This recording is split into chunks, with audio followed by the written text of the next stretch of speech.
দেওয়ার জন্য রাস্তায় চলে যাওয়ার এবার প্রয়োজন হবে না। শান্তিপূর্ণ পরিবেশ আমরা পেয়েছি, এবার ইসলামের পক্ষে সিল ব্যবহার করলে বিপ্লব হয়ে যাবে। এই সহজ সুযোগ কাজে লাগানো দরকার আছে না? আগে ভাবতাম কিভাবে বিপ্লব হবে। আফগানিস্তানের মুসলমান বিপ্লবের জন্য অস্ত্র হাতে নিয়েছে, আমেরিকার বিরুদ্ধে রাশিয়ার বিরুদ্ধে অস্ত্র হাতে নিতে হয়েছে। বাংলাদেশ ইসলামী বিপ্লবের জন্য অস্ত্র আমরা পাবো কোথায়? চারদিকে কাফের রাষ্ট্র, একটা সুই বাংলাদেশে আসার পরিবেশ নাই।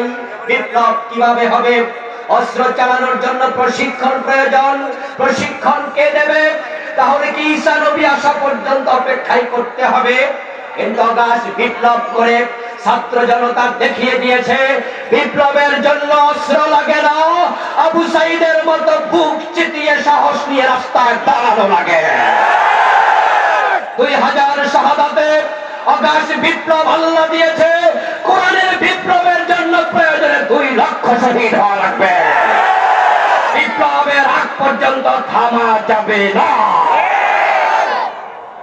নাসরুল মিনাল্লাহ ওয়া ফাতহুল করিম ওয়া বাশশিরিল মুমিনিন। ওয়াসসালামু আলাইকুম ওয়া রাহমাতুল্লাহি ওয়া বারাকাতুহু। আরে আবার